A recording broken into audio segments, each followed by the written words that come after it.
하나님 말씀은 로마서 11장입니다. 로마서 11장 1절에서 10절까지 우리 한 절씩 교도하도록 하겠습니다. 1절입니다. 그러므로 내가 말하노니 하나님이 자기 백성을 버리셨느냐? 그럴 수 없느니라. 나도 이스라엘인이요 아브라함의 씨에서 난 자요 베냐민 지파라. 하나님이 그 미리 아신 자기 백성을 버리지 아니하셨나니 너희가 성경이 엘리야를 가리켜 말한 것을 알지 못하느냐? 그가 이스라엘을 하나님께 고발하되 주여 그들이 주의 선지자들을 죽였으며 주의 제단들을 헐어버렸고 나만 남았는데 내 목숨도 찾나이다 하니 그에게 하신 대답이 무엇이냐? 내가 나를 위하여 바알에게 무릎을 꿇지 아니한 사람 7,000명을 남겨두었다 하셨으니 그런즉 이와 같이 지금도 은혜로 택하심을 따라 남은 자가 있느니라. 만일 은혜로 된 것이면 행위로 말미암지 않음이니 그렇지 않으면 은혜가 은혜되지 못하느니라. 그런즉 어떠하냐? 이스라엘이 구하는 그것을 얻지 못하고 오직 택하심을 입은 자가 얻었고 그 남은 자들은 우둔하여 졌느니라. 기록된 바 하나님이 오늘까지 그들에게 혼미한 심령과 보지 못할 눈과 듣지 못할 귀를 주셨다 함과 같으니라. 또 다윗이 이르되 그들의 밥상이 올무와 덕과 거치는 것과 보응이 되게 하시옵고 그들의 눈은 흐려 보지 못하고 그들의 등은 항상 굳게 하옵소서 하였느니라. 아멘. 로마서 9장, 10장, 11장은 그 당시 선민이라고 하는 그 이스라엘 백성이 그 당시 이방인들과 달리 예수 그리스도의 그 복음을 믿지 않았어요. 많은 이스라엘 사람들이 믿지를 않은 거예요. 이제 거기에 대해서 여러 가지 바울이 전한 그 복음에 대해서 반박을 하는 겁니다. 반박할 뿐만 아니라 바울을 아주 핍박하고 죽이려고 했던 이런 역사들을 우리는 잘 알고 있습니다. 이제 그렇게 반박하는 자들에게 그러면 그 하나님이 택했다고 하는 아브라함을 택하지 않았습니까? 그 택했다고 하는 그 이스라엘을 버린 거 아니냐? 실질적으로 봐라. 지금 이스라엘 가운데 믿는 사람들이 너무나 적지 않냐 하면서 사람들이 이제 반박하는 거죠. 반박한 그들에 대해서 아니다. 이스라엘이라 해서 다 이스라엘이 아니고 아브라함의 자녀라고 해서 다 아브라함의 자녀가 아니다. 약속의 자녀가 아니다. 이스마엘을 봐라.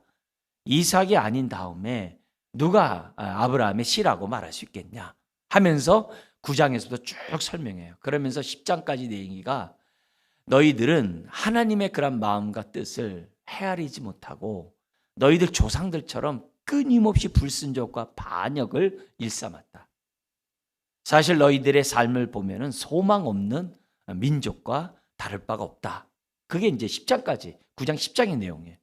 그럼 그렇다고 해서 그럼 하나님이 자기 선민인 하나님이 택한 그 이스라엘 백성을 버리겠느냐? 그렇지 않다는 거예요. 오히려 그 이스라엘 가운데 남은 자들은 반드시 구원하시겠다는 거예요. 근데 그 남은 자가 그 바울 시대만 있는 게 아니라 구약의 역사가 그랬잖아요. 구약의 역사를 보면 많은 숫자의 이스라엘이 불순종하고 그 가운데 하나님의 은혜를 입은 그 남은 자들은 구원받은 사건이 구약의 역사거든요.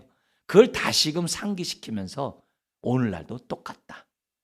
그 얘기를 지금 뭐냐면 이 11장에서 이어져 가면서 하는 겁니다. 그러면서 그들의 불순종이 오히려 이방인에게 복음이 전파되고 이방인들이 복음의 혜택을 누릴 수 있는 은혜를 얻게 되었다. 자 봐라 이거죠. 근데 이 이방인이 더 많은 숫자들이 더 많은 이방인들이 땅 끝에 있는 그 이방 족속들이 많은 사람이 구원을 받게 될 것이다. 근데 이런 모습 앞에서 이스라엘이 시기가 나가지고 그들이 다시금 복음에 대해서 생각하게 되고 다시금 하나님의 은혜 가운데 택함 받은 남은 자들을 하나님이 구원할 것이다. 이 모든 것이 하나님의 지혜의 놀라운 능력이 아니겠느냐. 이제 이 얘기가 이제 11장에 이어지고 있고요. 우리가 이런 것들을 통해서 오늘 우리들의 삶에 많은 난제들, 또 우리들이 이 땅에 악이 이렇게 득실하고 하나님이 어디 있는가라는 그런 생각이 드는 많은 재앙들이 일어나고 악이 관영한 이 세상을 바라볼 때마다 우리는 많은 절망을 갖게 돼요. 과연 하나님이 살아계시는가? 하나님의 구원의 역사는 정말 이루어질 것인가? 여러 가지 궁금한 생각들을 많이 하게 됩니다. 거기에 대한 이 답변이 9장, 10장, 11장이에요. 네. 그래서 하나님의 선한 뜻은 반드시 이루어지고 그 어떤 누구도 막을 수 없고 하나님이 택한 그 백성들은 반드시 구원하신다. 결코 버리는 일이 없다. 이런 얘기를 지금 이제 11장에 들어와서 강조하고 있습니다. 자, 이 11장은 지금 두 개의 질문으로 시작되고 마지막으로 이제 이 전체 9장, 10장, 11장의 결론을 하는 것으로 지금 나눠져 있습니다. 이 두 개의 그 질문이 뭐냐면 오늘 우리가 보고 있는 내용이 첫 번째 질문이에요. 1절에 있는 것처럼 그러므로 내가 말하노니 하나님이 자기 백성을 버리셨느냐? 그럴 수 없다. 이거예요. 하나님 버린 적 없다. 그 얘기를 이제 10절까지 할 것이고요. 11절에서부터 32절까지 두 번째 질문이 나오게 됩니다. 그 11절에 그 11절인데요. 뭐냐면 그러므로 내가 말하노니 그들이 넘어지기까지 실족하였느냐? 이스라엘이 넘어지기까지 실족하였느냐? 그럴 수 없느니라. 이렇게 하나님이 실족하도록 내버려 두지 않는다는 거예요. 그 이스라엘 백성 가운데 남은 자들은 반드시 건지실 것이다. 구원하실 것이다. 그런 얘기를 이제 32절까지 얘기를 해요. 그러면서 이스라엘과 이방인이 그리스도 안에서 한 몸이 될 것이다. 놀라운 구원의 역사를 얘기하면서 이 모든 것이 하나님의 지혜다. 그게 이제 33절에서 36절 송영으로 끝나는 그런 내용입니다. 그래서 우리가 9장, 10장, 11장을 보면요. 이 세상에 벌어지는 난제들, 악이 관영함으로 많은 선한 사람들이 핏발받고 죽임을 당한 이해할 수 없는 이런 일들, 개개인적으로 내가 이렇게 하나님을 사랑하고 하나님을 열심히 섬기고 경외하고 순종하고 있는데 왜 내 삶이 이렇게 이 사면초가고 내 앞에 아주 그냥 정말 어떻게 막 뛰어넘을 수 없는 그런 아주 장애물들이 왜 이렇게 많은가? 하나님이 과연 나를 사랑하고 나에게 관심 있는가? 이런 생각이 있을 때마다 9장, 10장, 11장의 내용을 잘 묵상하면 결국은 우리 여기 성령에 이제 33절 이하에 나온 것처럼 모든 게 하나님의 은혜구나. 나의 불행과 나의 재난과 아픔과 슬픔과 많은 질병과 고통이 다 뜻이 있구나. 이런 것들을 이제 깨닫게 된다는 거죠. 그래서 제가 이제 마지막 끝나는 그때 이런 고백을 하도록 여러분이 한다면 제가 설교를 잘했겠죠. 또 여러분이 또 잘 들었겠죠. 그러니까 그런 의미에서 여기 9장, 10장, 11장에 나와 있는 내용은 굉장히 의미심장한 그런 내용입니다. 자, 오늘은 우리 10절까지 나와 있는 내용 중에 우리 첫 번째, 하나님이 자기 백성을 버리셨느냐? 그럴 수 없다. 그래서 세 가지 이유를 설명합니다. 첫 번째 이유는 1절에서 2절 상반절에 있고요. 두 번째 이유는 2절 하반절에서 6절에 있고요. 세 번째 이유는 7절, 10절에 있어요. 그래서 이런 모습에서 이게 이스라엘에게 한 얘기지만 오늘 믿는 저와 여러분들에게도 우리가 또한 적용할 수 있는 내용들이에요. 하나님이 과연 나와 함께 하시는가? 하나님이 나를 버리신 건 아닌가? 이런 의심이 생기고 염려가 또 두 마음이 생길 때마다 결코 그렇지 않다 하면서 여기 나와 있는 내용을 한번 나에게 개별적으로 우리들이 좀 이렇게 적용하는 시간을 갖는다면은 이 시간 우리가 의미 있는 시간이라고 볼 수 있습니다. 첫 번째, 하나님이 자기 백성을 결코 버리지 않는 첫 번째 이유가 뭐냐? 1절에서부터 2절 상반절인데요. 뭐냐면은 하나님이 자기 백성을 사랑하시기 때문이라는 거예요. 자기가 선택한 그 백성을 사랑하기 때문에 자기 백성을 결코 버리지 않는다는 거예요. 여기 사랑한다는 이 단어를 갖다가 지금 뭐냐면은 그 2절에서는 미리 아신 자라는 표현을 썼어요. 단순히 예지가 아니라 사랑한다는 표현이에요. 하나님의 사랑한다는 이 표현을 미리 아신다는 이 표현으로 사용하고 있다는 거죠. 그래서 지금 이 바울의 복음을 들을 때마다 이스라엘 사람들은 마음을 열고 아멘을 받기보다는 자꾸 반박할 거리만 찾는 거예요. 아주 꼬투리만 잡으려고 계속 그러는 거예요. 그래서 로마서의 그 핵심 메시지가 1장 1절에서 16절에 내가 복음을 부끄러워하지 않는다 이런 말이 딱 이렇게 선포했지만 계속 반박에 대한 답변으로 일관해요. 계속 그러면서 자기가 전하는 복음의 내용을 또 얘기하고 또 반박에 대한 답변 얘기하고 또 얘기하고 또 반박 얘기해요. 9장, 10장, 11장도 8장에 있는 그 복음에 대한 반박에 대한 답변이에요. 계속 이렇게 변론식으로 되어 있는 것이 그런 내용이에요. 이런 그 당시 바울의 복음을 갖다가 거부하는 이스라엘 내용은 다른 게 아니에요. 당신이 말한 논지로 한다면 하나님이 이스라엘 버렸다. 그렇게 지금 항변한 거, 오해하는 거죠. 그러면서 이스라엘 얘기하는 거. 자, 봐라. 지금 많은 이스라엘 백성이 믿지 않고 죽어가고 있다. 예수를 믿지 않고 죽고 있다. 그럼 다 어떻게 되느냐? 아니, 그러면 예수를 믿지 않았던 우리 선조들은 어떻게 됐느냐? 막 이상한 얘기 하면서 지금 보면 바울의 복음을 방해하는 거예요. 거기에 대해서 첫 번째 이유를 갖다가 뭐라고 얘기하냐면은 바울이 이렇게 얘기해요. 나를 봐라. 그렇게 얘기해요. 나를 봐라. 그래. 내가 누구냐? 나 이스라엘인이야. 우리 야곱의 후손이야. 왜냐면 이스라엘이라고 처음 말한 그 대상이 야곱이잖아요. 하나님이 야곱을 이스라엘이라고 부르셨잖아요. 나 야곱의 후손이야. 뿐만 아니라 여기 나오는 것처럼 아브람 씨에서 난 자야. 나 이방인 아니야. 아브람의 후손이야. 심지어는 나는 개종한 자도 아니야. 나 베냐민 지파야.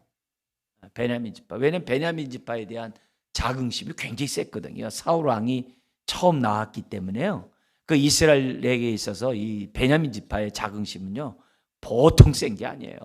그러니까 뭐냐면 여러 가지 자랑할 것도 자기가 변론할 수 있겠지만 자기의 신분에 대해서 나 정통 이스라엘인이야, 유대인이야. 나 봐. 지금 그런 얘기를 지금 하고 있는 거예요. 그러니까 이런 말 속에서 지금 이런 얘기하면서 나는 그런 가운데 내가 지금 믿고 있지 않냐. 그럼 내가 왜 이렇게 믿게 되는지 아냐? 2절에 얘기하는 거예요. 하나님이 그 미리 아신 자기 백성을 버리지 않는다 라는 말씀처럼 하나님이 나를 미리 아셨고 때가 되면 부르셨고 나로 하여금 하나님의 자녀가 되게 하신 거야. 나를 봐라. 지금 나 같은 자가 예수를 믿고 있지 않느냐 이렇게. 그런 얘기를 지금 하니까 이스라엘 사람 더 열불 나겠죠. 그럼 하나님이 너만 사랑하고 우리는 사랑하지 않냐? 뭐 이런 식으로 나가겠죠. 그렇지만 바울은 분명하게 얘기를 해요. 나 봐라. 하나님이 이스라엘을 버렸냐? 절대 그러지 않아. 나 봐. 하나님이 나를 미리 아시고 때가 되면 부르시고 나를 구원하지 않았느냐? 하나님이 조성한 대로 처음 이스라엘 조성한 대로 지금까지 왔다는 거예요. 그러면서 이 말의 논지의 그 배경은 뭐냐? 만약에 이스라엘을 버렸다고 한다면 구약의 역사가 없다는 거예요. 다른 말로 하면 하나님의 구원 계획이 지금 어떻게 돼요? 모순이 있다는 거예요.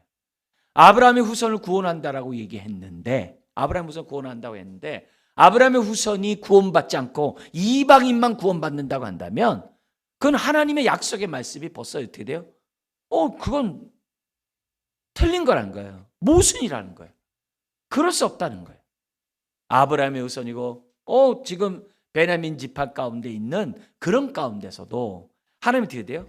아브라함의 자손의 약속의 씨가 구원받는다고 얘기했으면 나 봐라. 지금까지 그 약속은 폐기되지 않고 진행되고 있다는 것을 우리들에게 보여주고 있다는 거예요. 그러니까 이 말이 지금 우리들이 이 땅에 살아가면서 많은 죄악이 관영하고 하나님을 믿는 이런 교회가 뭐 핍박을 당하고 예를 들어서 교회 문이 다 닫히고 지금 반모섬에 있는 사도 요한의 그 심정을 그때 사회 분위기라고 했을 때 얼마든지 이런 생각할 수 있어요. 하나님의 약속이 혹시 변한 거 아니야? 혹시 하나님의 뜻이 좀 목표가 좀 방향성이 달라진 거 아니야? 그러면 하나님의 그 신실하심이고 뭐고 다 없어지는 거예요. 그러지 않다는 거예요. 약속이 패하지 않았듯이 이스라엘 백성을 절대로 버리지 않았다는 사실이 첫 번째예요. 하나님은 회전하는 그림자도 없다고 그랬어요. 하나님은 약속을 반드시 지키시는 신실한 하나님이라는 거예요. 그것이 첫 번째 이유라는 거예요. 그래서 지금은 이스라엘 사람들이 예수 그리스도를 믿지 않음으로 교회 바깥에 있지만 이제 뒤에 이제 24절 우리가 다음에 보는 24절 25절에 보면 그 가운데 이스라엘 가운데 남은 자들이 있고 그 남은 자들은 반드시 구원하실 것이라고 하는 것이 바울의 메시지인 거예요. 그게 하나님의 뜻이라는 거예요. 그러므로 오늘 우리들이 이걸 생각하면서 뭐냐면 지금 막 천재지변이 일어나고 막 3차 세계대전이 일어나고 모든 것이 다 이제 세상의 종말이 될 것 같은 상황이 딱 벌어진다 하더라도 우리가 믿어야 될 교훈이 뭐예요? 하나님은 자기가 미리 아신 자, 예수 그리스도를 믿는 하나님의 자녀를 결코 뭐라고요?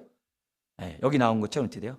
버리시지 않고 반드시 구원하실 것이라는 사실을 저와 여러분들이 믿어야 될 줄 믿습니다.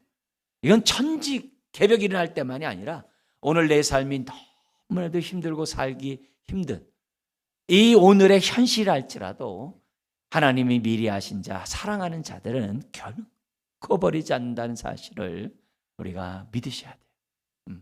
그것이 무엇보다도 중요한 내용이 첫 번째예요. 그래서 우리가 이런 세상에 살아갈 때 나에 대한 믿음의 확신이 있는지를 점검해야 돼요.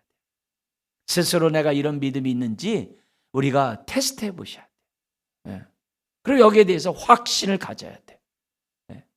우리 하나님의 신실하신 약속, 반드시 지키신다는 이 믿음이 나에게 있는지 점검해야만 한다는 거죠. 두 번째 이유가 나옵니다. 2절 하반절에서부터 6절에 나오는데 왜 하나님의 백성을 갖다가 버리지 않느냐? 두 번째 이유가 뭐냐면은 은혜로 택하심을 받은 남은 자들이 있기 때문이라는 거예요. 은혜로 택하심을 받은 자들이 있다는 거예요. 그래서 결코 이스라엘을 버릴 수가 없다는 거예요. 이미 9장에서 이스라엘 가운데 야곱은 사랑하고 에서는 미워했다라는 그 말처럼 같은 배 태중에 있는 그 형제라 할지라도 야곱은 택함을 받았고 에서는 택함을 받지 못했어요. 그런 것처럼 이스라엘에 택함 받은 자가 있고 버림받은 자가 있을 뿐이지 결코 이스라엘을 버리지 않는다는 사실을 지금 뭐냐면 성경 우리들에게 가르쳐주고 있습니다. 그래서 우리가 신앙생활할 때 여러모로 이런 이 남은 자에 대해서 우리는 익숙하지가 않아요. 우리들은요. 그렇지만 여러분들 이사야서부터 말라기까지 60일 성경 읽게 하잖아요. 그 이사야서부터 줄기차게 얘기하는 게 뭐냐? 그루터기예요. 그루터기 얘기한단 말이에요. 6장에서 이사야서 6장서부터 그루터기 얘기하거든요. 근데 그 소선지서까지 나가는 속에서 뭐냐면 그루터기들을 반드시 구원한다는 거였어요. 그래서 포로로 끌려간 그들이 어떻게 돼요? 다시 때가 되면 본토로 돌아갔거든요. 그들이 바로 그루터기거든요. 그들이 남은 자고 그들이 하나님의 택한 자들이었거든요. 그걸 예언서에서 지금 우리가 이번 60일 성경 읽기에서 하는 그 내용들이에요. 그러니까 이스라엘 가운데서 모든 자들이 다 택한 자가 아니라는 것을 선지서가 알려줘요. 선지서가 알려줘요. 그리고 그 선지서가 뭐냐면 택함 받은 자가 적다는 것을 또한 우리들에게 암시해주고 있어요. 그렇기 때문에 이 모습을 예로 들면서 지금 이사야 얘기하고 바울 시대에 있던 시대도 마찬가지라는 거예요. 그 많은 이스라엘 사람이 다 택함 받은 것이 아니라 그 가운데 에서가 있고 그 가운데 야곱이 있다는 거예요. 그게 두 번째예요. 그래서 여기 보면은 너희들이 잘 알고 있는 지금 그루터기 남은 자들에 대해서 내가 지금 얘기한다. 지금 바울이 그 얘기하는 거야 지금. 왜냐면 남은 자라는 얘기는 뭐 선지자들이 너무 많이 얘기한 얘기거든요. 그러니까 그들이 잘 알고 있는 그 내용을 지금 다시금 바울은 그들에게 상기시키면서 이 시대에도 남은 자가 있다는 거예요. 우리에게는 이게 익숙하지 않아요. 그렇지만 이 죄악이 관영한 이 세대를 살아가면서 너무나도 많은 사람이 믿지 않는 이 현실 속에서 믿는 자들이 적은 이 현실에서 우리가 가져야 될 것이 뭐냐면, 아하, 내가 남은 자구나. 다른 말로 하면 내가 택함 받은, 은혜로 택함 받은 남은 자에 속했구나라는 사실을 저와 여러분들은 기억하면서 신앙생활을 해야 돼요. 이걸 우리들이 분명히 우리가 깨닫고 확신해야 하나님이 나와 함께 하셔? 하나님이 나 버린 거 아니야? 이런 위급한 상황이 올 때에도 우리가 믿음의 확신을 가지고 하나님의 은혜 가운데 우리들이 살아갈 수 있다는 사실을 잊어서는 안 됩니다. 그러면서 그 남은 자 얘기를 하면서 가장 대표적인 사람이 누구였냐면 엘리야에게 한 하나님의 말씀을 지금 인용을 합니다. 자, 그게 4절까지 나와 있는데요. 이렇게 돼 있어요. 이 2절 하반절에 너희가 성경이 엘리야를 가리켜 말한 것을 알지 못하느냐. 그가 이스라엘을 하나님께 뭐 했다고 그래요? 고발했어요. 엘리야가 고발했어요. 뭐라고 고발했냐면은 3절에 주여 그들이 주의 선지자들을 죽였으며 얼마나 많이 죽였는지 알잖아요. 주의 제단을 헐어버렸고 그리고 바알신을 갖다 놨잖아요. 나만 남았는데 그래서 850명의 그 바알 선자와 아사랴 선지자를 다 죽인 다음에 갈멜산 그 불로서 그 제단에 불이 임한 사건을 이유로 그 850명을 다 죽이잖아요. 그리고 뭐냐면 엘리야가 기도함으로 3년 반 동안 비가 내리다 않던 그곳에 비가 내렸잖아요.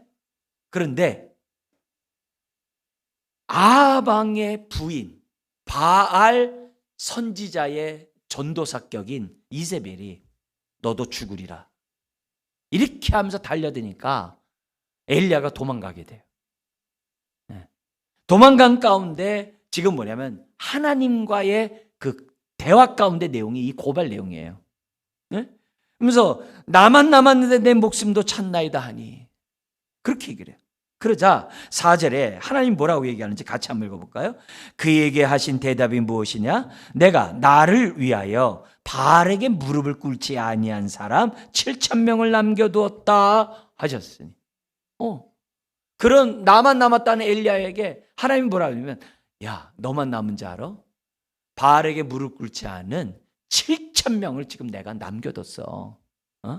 근데 왜 너만 남았다고 그래?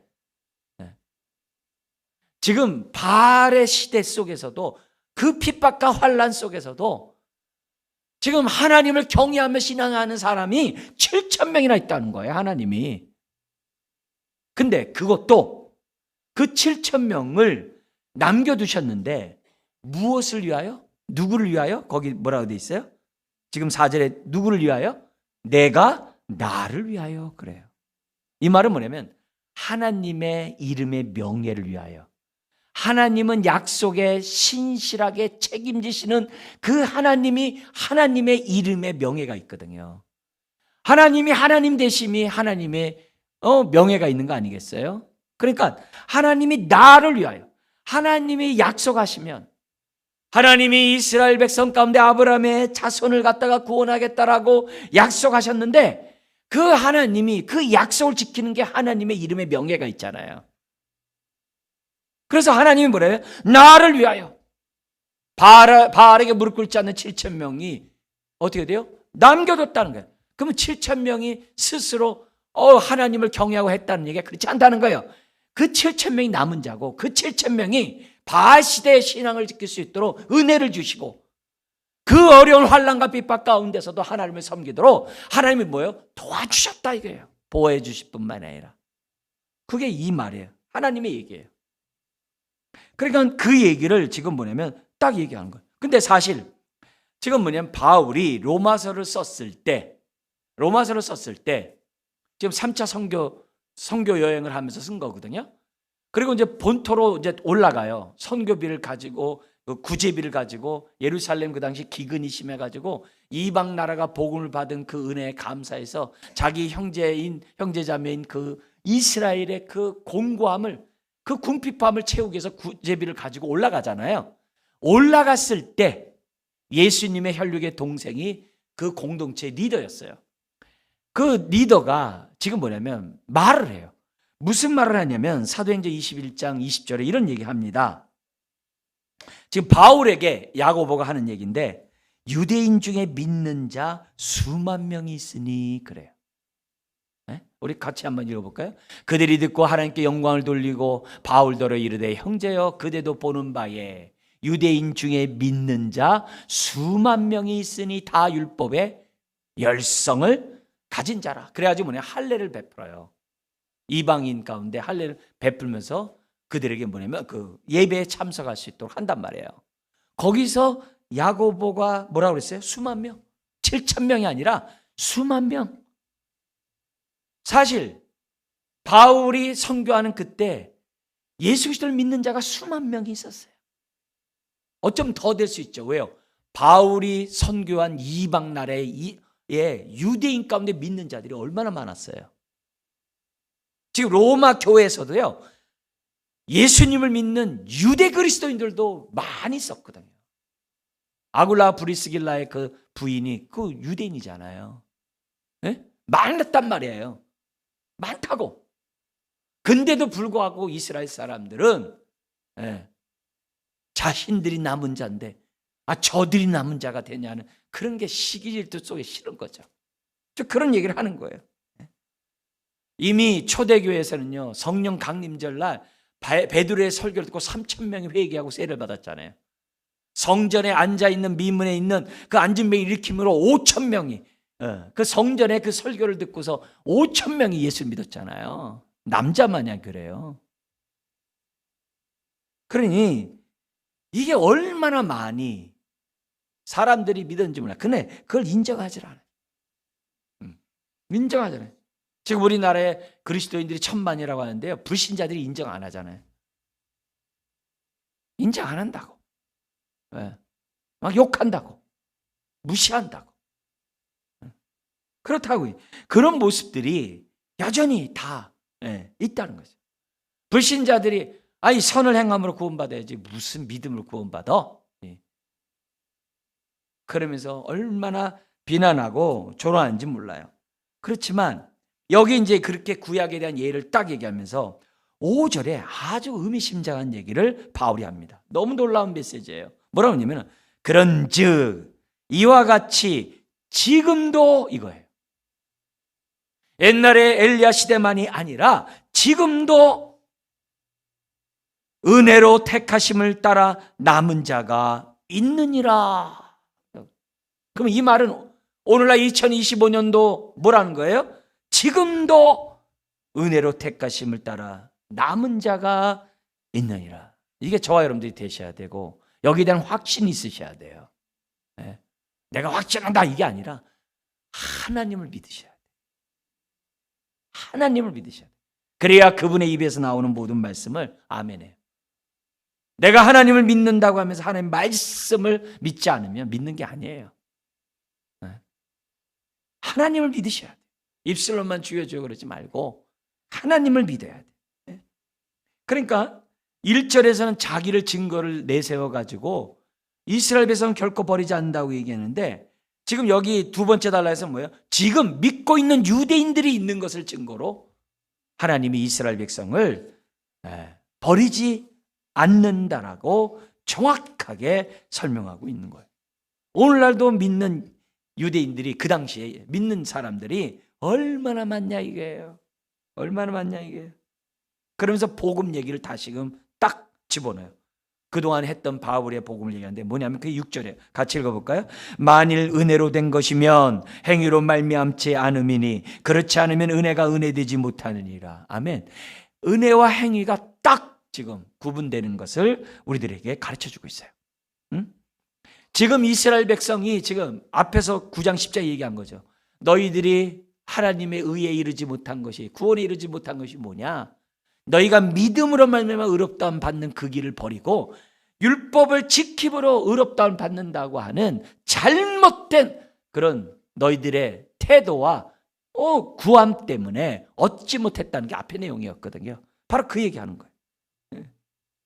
만일 은혜로 된 것이면, 그러니까 7천 명도 은혜로 구원받은 것이고, 오늘날도 예수 그리스도를 믿는 바울을 비롯한 유대 그리스도인들도 하나님의 은혜로 구원받았다, 이 말이에요. 이 말은 오늘도 똑같은 거죠.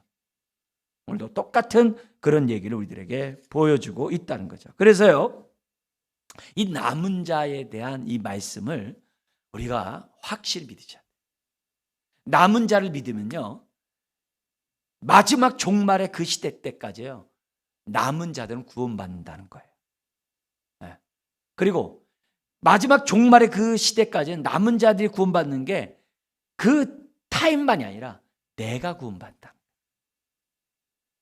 다니엘서 우리 성경 이제 읽으면 거기에 뭐가 나와? 이제 풀무불에 들어가고 사자굴에 들어가도 그들이 어떻게 돼요? 머리털 하나 상치 않고 나옴을 받아요.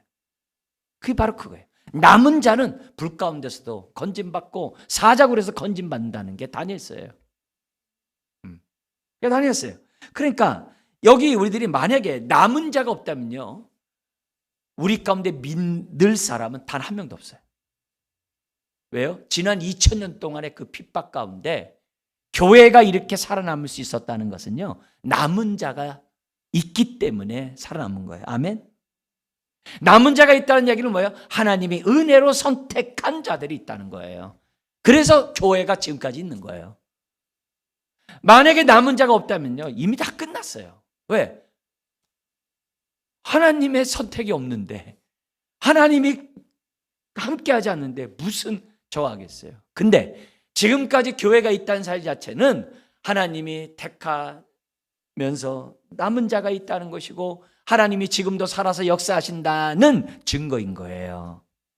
그래서 여러분 하나하나 개개인이 내가 올바른 믿음을 갖고 있다면 한 사람 한 사람이 다 뭐예요? 하나님이 지금도 살아있다는 증거가 되는 거예요. 그래서 우리가 세례 때 우리가 신앙 고백하는 그것이 그 교회의 축복이에요. 내가 남은 자가 되었구나. 내가 이 시대에 택함받은 자였구나. 그거를 하나님 앞에서 모든 우리 성도들 앞에서 자기뿐만 아니라 경험하는 그 시간이 세례 우리가 받을 때 꼭 간증하는 거예요. 너무너무 귀한 자리예요. 너무 귀한 자리예요. 그래서 오늘 우리들이 신앙생활 하면서 오늘 지금 왜 전도를 해야 돼요? 남은 자가 있기 때문에 전도하는 거예요. 왜? 10장에서 전하지 않으면 누가 듣겠냐 했으니까. 남은 자가 있기 때문에 전도하는 거고, 그 전도를 위해서 목숨도 우리가 뭐예요? 희생하는 거예요. 많은 순교들이 왜 나온 거예요? 남은 자들을 구원하고자 하는 그 순종에서 비롯된 거죠. 그래서요, 우리가 교회 와서 예배를 드리면서 또 우리가 이 땅에 살아가면서 스스로 우리가 자기 정체성에 대한 얘기하면서 잊지 말아야 될 것이 뭐냐? 나는 택함받은 남은 자다. 이 시대에. 거기에 대한 확신이 있어야 되는 거예요. 그래서 교회 와서 예배 드릴 때도요, 어떤 프로그램이나 어떤 눈에 보이는 어떤 그런 행사나 그런 게 중요한 게 아니에요. 아, 남은 자들의 모임이 우리 교회구나. 하나님의 은혜로 택함받은 자녀들의 모임이 교회구나. 나를 택하듯 저 사람을 택하고 저 사람을 택한 것에 감사하다. 그 택함받은 자들이 이처럼 모여가지고 예배를 드린다는 게 이 얼마나 감사하냐. 아멘? 그게 우리가 예배를 드릴 때 기본적인 마음의 자세. 이 땅에 살아갈 때에도 이걸 기본적으로 갖고 있어야 돼요. 나는 이 시대의 남은 자야. 나를 통해서 그 믿는 자는 그 배에서 생수의 강이 흘러난다고 그랬는데, 나를 통해서 이 믿지 않는 자들이 영생수의 말씀을 들어야 될 축복의 통로구나. 이렇게 생각하면서 저와 여러분들이 사셔야 돼요. 네? 교회가 크고 작은 게 중요한 게 아니에요. 화려하고 누추한 게 중요한 게 아니에요. 그곳에서 남은 자의 예배가 있느냐 없느냐가 중요한 거예요. 그 교회에서 남은 자가 하나님을 찬양하는 사람이 단 한 명만 있어도 하나님의 그 예배를 기뻐 받으시는 거예요. 아무리 화려해도, 아무리 사람 많아도 예수 그리스도를 믿는 사람이 없다면은 그건 의미가 없는 거예요. 하나님이 받을 수가 있는 것이 아니에요. 여러분, 노아의 홍수 때, 그 절망의 시대 때 남은 자가 몇 명밖에 안 된 건 너무 잘 알잖아요. 노아와 그의 가족밖에 없잖아요. 너무 다수의, 나를 따라온 자는 큰 길, 큰 문으로 가는 게 아니라 그랬잖아요. 좁은 길, 좁은 문으로 간다는 사실을 저와 여러분들 잊지 말고 그냥 생각 없이 신앙생활하면 안 돼요. 생각 없이 세상에 사람들이 가는 쪽으로 끌려가면 안 돼요. 나는 이 시대의 남은 자다. 나는 택함 받은 남은 자고 나를 통해서 지금 다른 사람한테, 그래야 내가 낙심과 절망과 이 비관적인 삶 속에서 소망 가운데 일어설 수 있는 거예요. 그거를 우리가 두 번째 이유를 통해서 저와 여러분들이 배우셔야 돼요.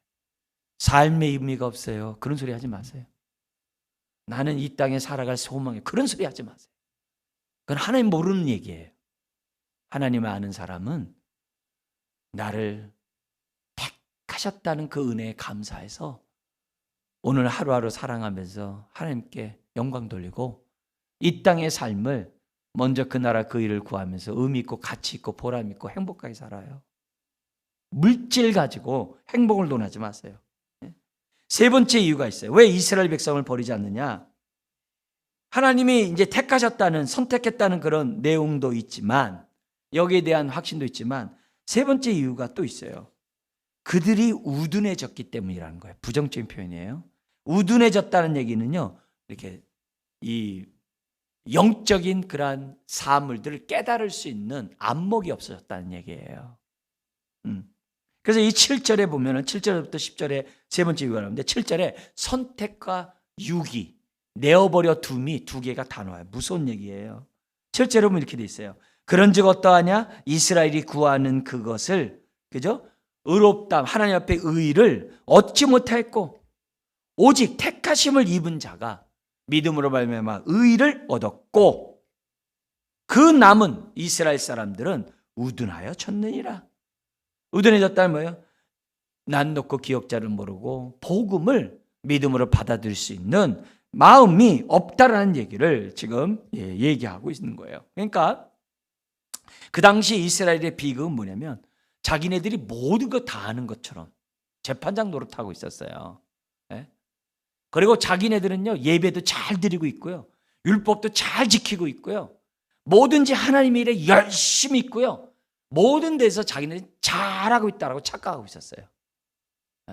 예수님이 뭐라 했어요? 너희들은 다 회칠한 무덤이고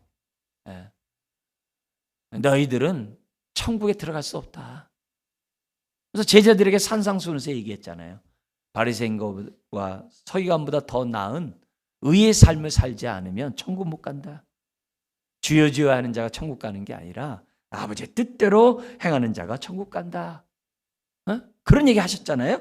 그러니까 여기에서 지금 선택과 유기 속에서 그 당시 이스라엘 사람들, 바리새인을 비롯한 이런 이스라엘 사람들은요, 자기네들은 당연히 자기네들이 선택받은 줄 알아요. 이방인들은 유기되고 버림당하고 그렇게 생각하는 거예요. 아닌데. 거기에 대해서 지금 뭐냐면 이렇게 얘기를 해요. 그런즉 어떠하냐? 이 말은 뭐냐면 내가 지금 너희들에게 말하고 싶어하는 것이 뭔지 아느냐? 그것은 행위로는 의의가 안 되고 믿음으로만이 의롭담 받는다는 얘기를 지금 설명하고 있어요. 근데 여기 정말 마음 아픈 얘기가 있어요. 그런즉 어떠하냐? 이스라엘이 구하는 그것을 얻지 못하였고, 이 구한다는 게요, 계속해서 아주 열렬하게 찾고 또 찾는다는 단어예요. 지속적으로 구하고 있다는 거예요. 근데 그들의 삶은 자기 의를 나타내는 데 열심이었지 믿음으로 말미암아 의롭담 받는 그 일에 열심을 갖는 것은 아니었다 그래요. 그러면서 바울은 분명히 얘기해요. 오직 택하심을 입은 자만이. 여러분, 구원은 내가 택하는 게 아니에요. 내가 믿는 게 아니에요. 하나님이 택하실 때 믿는 거예요. 이걸 아는 게 은혜를 아는 자라고 그래요. 이걸 아는 자라고 그래요. 그러니까 이 시대에 남은 자가 누구예요? 은혜를 아는 자가 남은 자예요. 다시 한번요. 이 시대에 남은 자가 누구라고요? 은혜를 아는 자가 남은 자예요. 은혜를 아는 자가 믿음으로 사는 거예요.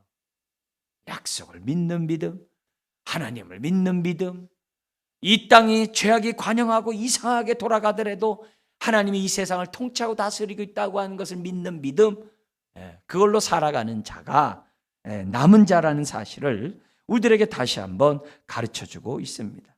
여러분, 근데 여기 보니까는 이 우둔하에 졌다라고 하면서 그 우둔에 대한 얘기를 8절에 얘기합니다. 뭐라고 했냐면 기록된 바 하나님이 오늘까지 그랬어요. 지금 바울의 복음을 전하는 그날까지 그 이스라엘에게 뭘 줬대요? 혼미한 심령과 보지 못할 눈과 듣지 못할 귀를 주셨다 함과 같으니라. 이 굉장히 무서운 말이에요. 굉장히 무서운 말이에요.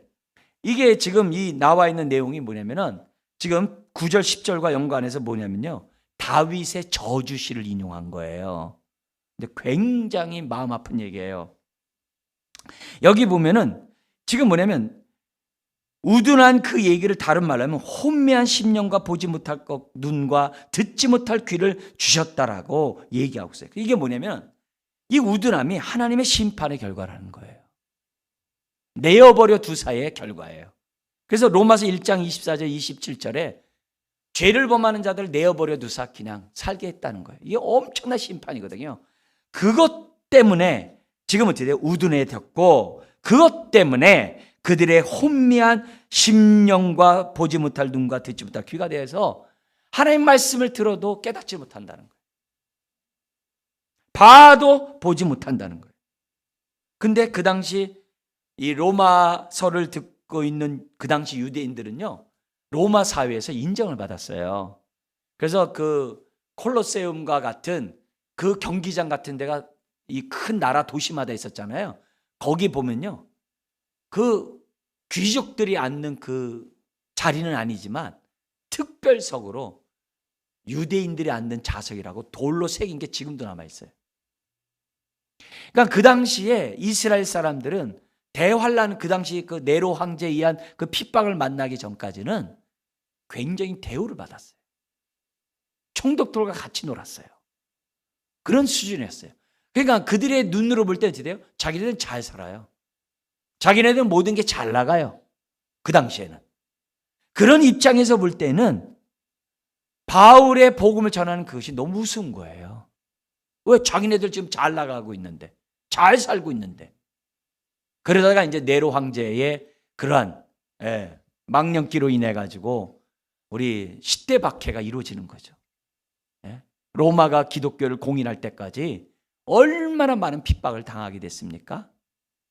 근데 그런 것들이 성경에 예언되어 있고요. 지금 로마서에서도 그 얘기를 하고 있는 거예요.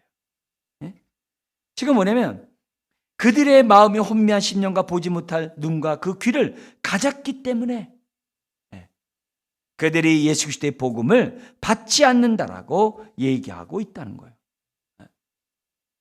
그래서 유대인들의 잘 믿고 있다는 착각 때문에, 자기네들의 의의를 자랑하는 그 교만 때문에 그들이 복음을 거부하고 듣지 않았다는 거죠. 자, 근데요, 이 모습을 얘기하기 전에 지금 어떤 얘기하냐면은 그들의 이런 모습이 9절에 10절에서 저주시를 인용하면서 바울이 지금 뭐냐면 자기 말을 증거하고 있다는 거예요. 다윗의 한번 저주시를 보겠습니다. 거기 보면 이렇게 있어요. 9절 10절에 또 다윗이 이르되 그들의 밥상이 올무와 덕과 거치는 것과 봉이 되게 하옵소서 하시옵고. 여러분, 여기에 강조점 뭐냐면요, 봉이란 단어예요. 지금 다윗을 죽이려고 하는 사울 왕의 그 계열 사람들이 있어요. 다윗을 시기 질투하는 사울의 부하들이 있었어요. 다윗의 그러한 사울 왕은 천천히요, 다윗은 만만히요 했을 때 그 시기하는 그 바울 측에 있는 사람들이 있었어요. 그런 사람들이요, 다윗을 죽이려고 그렇게 혈안이에요. 우리 그거 잘 알고 있어요.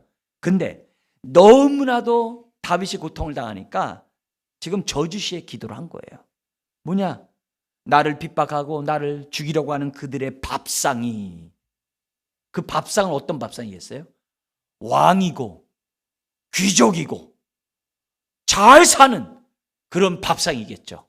아주 상다리가 휘어지는 밥상이겠죠. 근데 그 밥상이 오히려 올무와 덕과 거치는 곳과 보응이 되게 해달라는 거예요. 다시 말하면 그들의 잘 나가는 삶이, 그들의 풍성한 삶이, 그들의 막강한 권력이, 그들의 정말 그 교만함이 그들에게 보응이 되게 해달라는 거예요. 밥상 물질적인 거 볼 때는 축복이에요. 근데 그 축복이 그들에게 영적인 저주가 되게 해달라는 그 기도예요. 그러면서 10절에 그들의 눈은 흐려 보지 못하고 그들의 등은 항상 굽게 하옵소서.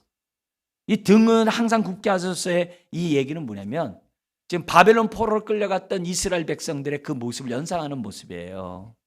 단순히 노인의 모습이 아니에요. 삶의 무게를 그런 얘기가 아니라 포로로 끌려갔던 그 모습, 그렇게 해달라고 저주를 해. 누가요? 다윗이 그런 얘기를 해요. 이 말을 오늘 우리들로 표현을 쓴다고 한다면 지금 계시록에 보면 4대 교회 같은 데가 있어요. 라오디아 같은 교회가 있어요. 이런 교회는 뭐냐면요, 너무 잘 살았어요. 그 교회, 그 동네가 아주 강남이에요. 예. 너무 잘 사는 지역에 교회가 있는 거예요. 그러다 보니까 뭐냐면 교회가 굉장히 화려해. 교회가 어떻게 돼요? 막 헌금도 많아. 모든 게 다 많아. 그래서 이젠 됐다, 그런 상태라는 거예요. 근데 예수님이 4대 교회나 라오디아 교회에 대해서 뭐라 그래요? 너희들이 살았다나 죽은 자로다. 그렇게 얘기하잖아요. 네? 지금 그 모습이에요. 지금 그 얘기하고 있는 거예요, 이게. 그러니까 우리들의 모습에서는 얼마든지 우리들의 삶의 풍성함이 내 영혼의 풍성함을 보장한다라고 말할 수 없다는 거예요. 내 물질적이고 눈에 보이는 풍성함이 오히려 내 영에는 저주가 될 수 있다는 거예요. 굉장히 무슨 말이에요. 근데 이 얘기가 구약에도 있어요. 근데 구약의 한 부분이 아니라 구약의 역사가 그랬어요. 그걸 기록한 것이 뭐냐면 시편 106편이에요. 시편 106편은 106편 15절에 보면은 이 106편 뭐냐면요, 이스라엘 역사를 불순종으로 딱 기록한 시편이에요. 근데 불순종함에도 불구하고 그들이 오늘날까지 살 수 있었던 것이 하나님의 은혜 때문이라는 것을 노래하는 게 106편이에요. 자, 근데 그들의 불순종의 역사를 쫙 기록하는데 거기 15절에 이런 말씀이 있어요. 뭐라고 되어 있냐면요, 같이 한번 읽어볼까요? 그러므로 여호와께서는 그들이 요구한 것을 그들에게 주셨을지라도 그들의 영혼은 끔찍해요. 쇠약하게 하셨다. 이게 뭐냐면요, 지금 출애굽 해가지고 얼마나 은혜를 경험했습니까? 그래가지고서 광야에 있는데 그들이 뭐라 그래요? 우린 고기 먹고 싶고 부추, 마늘 이런 거 다 먹고 싶다고 막 얼마나 그런지 몰라요. 애굽상에 있을 때는 고기도 먹었는데 우리는 고기도 못 먹고 매 만나나 먹고 있다 막 불평투성을 해요. 그러니까 하나님 어떻게 돼요? 메추라기를 막 줘가지고서 지금 뭐냐면 아주 그냥 고기를 갖다 아주 배 터지게 먹게끔 하셨어요. 근데 그 광야 40년의 역사가 다 뭐예요? 불순종의 역사잖아요. 목마를 때는 막 반수에 물이 나오게 했어요. 네. 그들의 신발과 옷이 헤어지지 않도록 했어요. 그렇게 했어요. 근데 그들의 영혼은 뭐라 그래 거기에요? 네. 쇠약하게. 그들의 영혼은 아주 파리하게 만들었다는 거예요. 여러분, 지금 우리가 신앙생활하면서 2만 불이 넘으면 유럽 사회를 기준으로 2만 불이 넘을 때서부터요 사람들이 타락하기 시작했어요.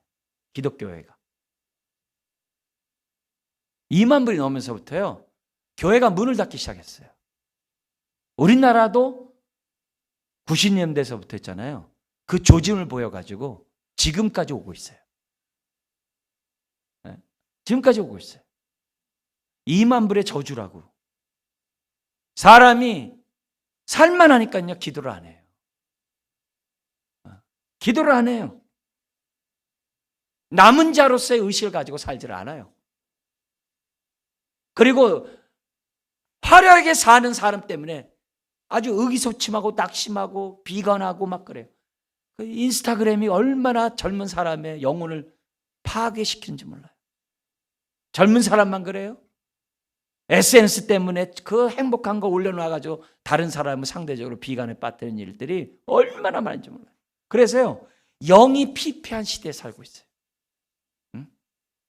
요즘 시대를 피로 사회라고 그래요. 왜? 경쟁하지 않으면 안 되니까. 얼마나 피곤한지 몰라요. 근데요, 영혼까지 피곤하면 안 돼요. 영혼까지 쇠하면 안 돼요. 네? 지금 이 메시지를 우리가 보면서 뭐냐면 다윗은 자기를 죽이려 하는 자들이 떵떵거리고 잘 사는 그 복이 오히려 그들의 올무와 덕과 거치는 것과 보응이 되게 하셔서 그 대가를 톡톡하게 받게 해달라고 다윗은 지금 기도하고 있어요. 우리나라가 140년 지금 기독교 역사 속에서 우리 1903년과 원산의 그 대부흥과 1907년에 평양 대부흥이 얼마나 이건 놀라운 기독교 사적으로 세계적으로 알려주는 사건이에요. 그래가지고 하나님이 정말 이렇게 많은 믿는 자들을 주게 했는데 이제 좀 산다고. 오히려 그 축복이 잘 사는 것이 영적인 저주를 지금 우리가 맛보고 있다는 거예요. 굉장히 무서운 얘기예요. 그래서 이 밥상이 이게 물질적인 이 축복이 다 좋은 게 아니라는 거예요. 알콩달콩하게 살던 그 가족도 돈 많으니까 찢어지고 갈라지는 거 너무 많이 보잖아요. 네? 너무 많이 보잖아요. 그만큼 완악해진 거죠. 그 당시 이스라엘 백성은요, 우리 앞에 9장에서 얘기한 것처럼 자기네들은 율법도 있고요, 예배도 있고요, 제사장도 있고요, 성전도 있고요, 자기네들은 모든 게 다 있다고 그랬어요. 와, 저 예루살렘 봐라, 막 웅장하고 다 그랬어요. 근데요, 영은 완전히 죽었어요. 회칠한 무덤이에요. 지금 그 얘기를 지금 하고 있는 거예요. 그래서요, 이스라엘 백성은 자기네들 율법을 맡은 자라고 얘기했지만 정작 하나님 말씀을 안 봐요. 그 말씀에 따라 순종을 안 해요. 그러니까 바울이 전해도 아멘으로 받지 않아요. 점점 더 완악해졌어요. 여러분, 이 얘기를 예수님도 많이 얘기했어요. 많이 얘기했어요. 예수님께서 뭐라 하냐면은 너희가 버린 돌이 성전의 모퉁이 돌이 되었고 너희들이 버린 그 돌이 너희에게 거치는 돌이 됐다라고 예수님 말했어요. 그 당시 바라바를 살려주고 예수를 십자가에 못 박아서서 했던 그런 교만한 자들이 결국 어떻게 돼요? 다윗의 이 저주가 응하게 됐던 거죠.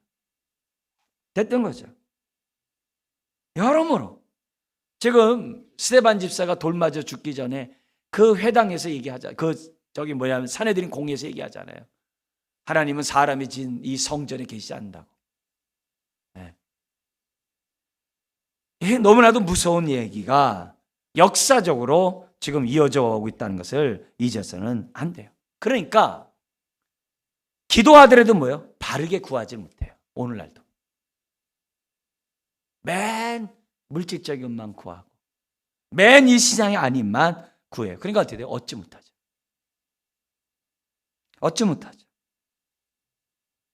여러분, 이 우둔함이 심판으로 말미암아 내어버려 두사에 그 결과라는 사실을 잊어서는 안 돼요. 우리의 영이 혼미해지면 안 돼요. 여러분, 하나님의 말씀을 읽고 우리가 들어요. 순종하지 않잖아요. 마음이 점점 강팍해집니다. 순종은 우리의 마음을 부드럽게 하는 거예요. 순종 안 해보세요. 점점 강팍해지고 머리만 커져요. 그냥 비판만 생겨나게 돼요. 남은 자에 대한 감사와 남은 자들에 대한 상대방을 존귀 여기는 그런 것들이 없어요. 교회 일이 잘 될 수도 있고 안 될 수도 있고 이럴 수도 있고 저럴 수도 있죠. 그러나 그 중심이 틀리면 아무 소용없어요. 아무 소용이 없어요. 오늘 이 시점에서 우리들이 기억해야 될 것은 뭐냐면 우리는 지금 140년 지나오면서 물질적인 축복이 저주로 변해가는 시대 속에 살아가고 있어요. 이런 속에서 오늘 우리가 택함을 받은 남은 자라는 의식이 없다고 한다면 우리가 정말 하나님 보시기에 너무 부끄러울 거예요. 동시에 우리는 그런 것들에 신경 쓸 것이 아니라 택함 받은 자들이 어떻게든지 간에 복음을 듣고 구원받을 수 있는 그런 자들의 삶에 저와 여러분들이 있어야 돼요. 내가 있는 이 자리가 부흥의 자리가 돼야 돼요. 그래야 우리가 추수감사절도 의미가 있어요. 하나님 앞에 감사할 수 있어요. 하나님의 자비와 은혜를 베풀어 달라고 기도해야 될 줄 믿습니다. 사랑하는 성도 여러분, 하나님은 결코 자기 백성을 버리지 않습니다. 마지막 그런 상황에 있다 할지라도 낙심하지 마세요. 주님은 나와 함께 하십니다. 아멘. 기도하겠습니다. 하나님 아버지, 우리들 자신 스스로가 하나님의 은혜에 택함을 받은 하나님의 자녀라는 확신을 갖게 하시고 은혜를 아는 자로서 이 땅에 살아가게 하여 주옵소서. 모든 것은 하나님의 뜻대로 반드시 이루어진다는 확신 속에 소망 중에 믿음으로 순종하며 살아가는 우리가 되게 하여 주시고, 주여, 우리가 이 눈에 보이는 육신적인 물질적인 그런 부유함이 내 영을 메말라게 하는 그런 잘못을 범하지 않도록 은혜를 더하시고, 우리의 눈은 늘 밝으며 우리의 귀는 들을 귀가 있는, 또 우리의 마음은 하나님 말씀을 아멘으로 받는 옥토밭들 다 되게 하여 주옵소서. 그래서 추수감사절 감사함으로 맞이하는 자녀들 되게 하여 주옵소서. 예수님의 이름으로 기도드리옵나이다. 아멘. 찬송가 428장 부르시면서 봉헌하시겠습니다.